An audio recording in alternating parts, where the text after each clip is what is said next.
이 세상을 살다 보면 원튼 원치 않든 끊임없이 시험이 밀려오게 됩니다. 어떤 시험은 너끈히 지혜롭게 이길 수 있는 시험이 있는가 반면 어떤 시험은 이기려 하여도 감당하기 어려운 시험도 있습니다. 타협하게 되고 그 타협 때문에 묶이게 되고 그리고 그것 때문에 평생을 후회하는 일이 있게 되는 것이죠. 타협하지 않고 마음에 정한 마음을 가지고 하나님 뜻하신 마음을 가지고 살고 싶은 것이 우리의 마음입니다. 그러나 기억해야 합니다. 우리의 삶에는 끊임없이 시험이 몰려올 것입니다. 그리고 우리는 그 시험 속에서 하나님의 뜻을 결정해야 하는 것이죠. 사람의 욕망이란 끊임없이 그 결정을 힘들게 만듭니다. 오늘 우리가 읽은 성경은 바로 그런 욕망의 이야기이며 개인 한 사람의 욕망이 공동체와 전체에게 있어 나라 전체에 어떤 영향을 미치는지를 보여주는 것이 우리가 읽은 성경 본문입니다. 우리가 읽은 성경 본문을 한마디로 조리면 이렇게 말할 수 있습니다. 성도는 하나님의 뜻을 이루는 동안 철저히 사람의 욕망을 단절하는 자이다. 성도는 하나님의 뜻을 이루는 동안 철저히 사람의 욕망을 단절하는 자이다. 우리가 읽은 성경 본문에 기드온은 나라를 구했습니다. 그는 큰 일을 한 것이죠. 그러나 안타까운 것은 그의 모든 승리 이후에 그가 시험에 들었다는 것입니다. 우리가 읽은 성경 본문의 13절부터 28절까지 이 말씀은 13절부터 21절 말씀은 적들이 행한 대로 갚아준 기드온에 대한 이야기를 하고 있고 22절부터 24절까지의 말씀은 말과 행함이 달랐던 기드온에 대한 이야기를 하고 있습니다. 그리고 25절부터 28절 말씀은 물질에 대한 욕망으로 올무에 빠진 기드온이 나타나게 됩니다. 이 큰 전쟁에서 기드온이 승리를 거두었을 때 그는 이제 그를 멸시했던 그를 희롱하였던 사람들, 즉 숫곳 사람들과 분우엘 사람들을 찾아갑니다. 희롱한 대로 그들에게 갚아주는 것이죠. 그들이 가장 지치고 힘들 때 아무런 지원을 해주지 않았던 이들에 대하여 그들이 행한 대로 갚은 것입니다. 그리고 그들을 쳐들어왔던 그들을 수십 년 괴롭혔던 세바와 살문나 이들을 결국 죽이게 됩니다. 그들이 행한 대로 그들이 이스라엘 사람을 괴롭혔던 대로 그들을 죽이게 되는 것이죠. 그런데 이 말씀 중에 조용하지만 안타까운 일 하나가 등장합니다. 그것은 21절 말씀 후반부에 보면 기드온이 일어나 세바와 살문나를 죽이고 그들의 낙타 목에 있던 초승달 장식들을 떼어서 가지니라 이렇게 나옵니다. 어떤 평가도 하지 않지만 성경이 이 말씀을 두고 있는 것은 작은 욕심으로 시작한 것입니다. 큰 것은 아니었을 수 있습니다. 그러나 일반적으로 생각해 보면 전유물이죠. 전쟁을 하고 전리품으로 가져온 그저 작은 것이다 볼 수 있지만 문제는 기드온이 욕심이 나기 시작한 것입니다. 그 작은 일 하나가 결국 기드온의 욕망을 불러일으킨 것이죠. 22절 말씀에서 사람들은 기드온이 자신들을 다스려 주기를 그 자손들이 또한 다스려 주기를 원했습니다.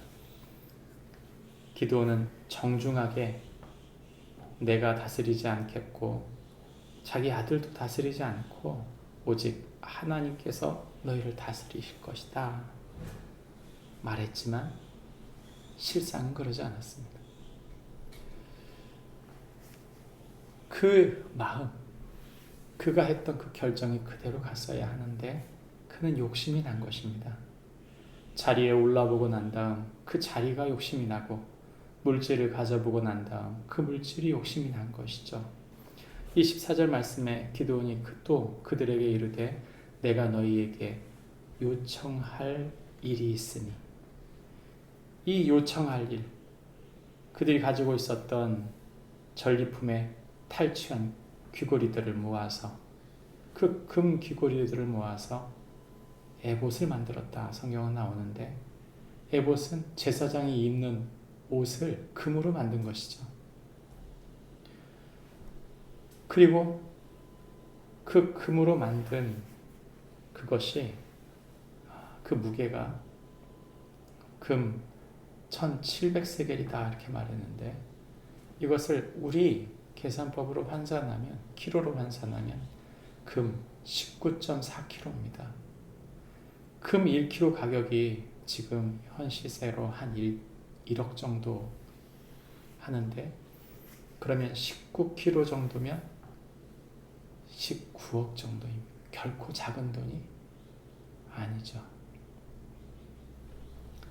그것으로 에봇을 만들었다고 했는데, 에봇이 무엇입니까? 제사장의 옷입니다.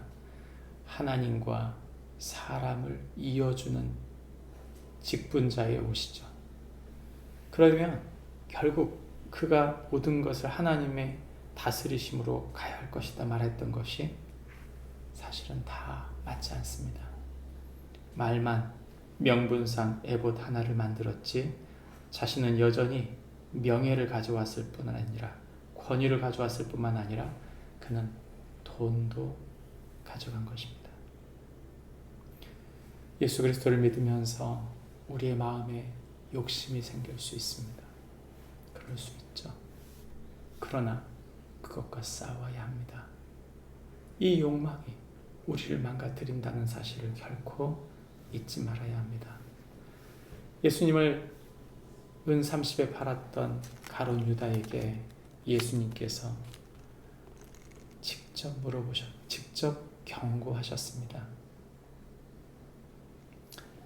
마태복음 26장 23절부터 25절까지입니다. 대답하여 이르시되 나와 함께 그릇에 손을 넣는 그가 나를 팔리라. 인자가 자기에 대하여 기록된 대로 가거니와 인자를 파는 그 사람에게는 화가 있으리로다. 그 사람은 차라리 태어나지 아니하였더라면 제게 좋을 뻔하였느니라. 예수를 파는 유다가 대답하여 이르되 라비여 나는 아니지요. 대답하시되 네가 말하였도다 하시니라. 예수님은 직언하셨습니다. 우리가 물질의 욕망이 물들었을 때 주님은 경고하십니다.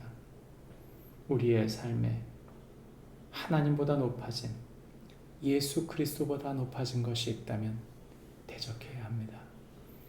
그 욕망이 우리를 망가뜨리고 우리가 사랑하는 하나님을, 예수 그리스도를 멀리하게 하기 때문입니다.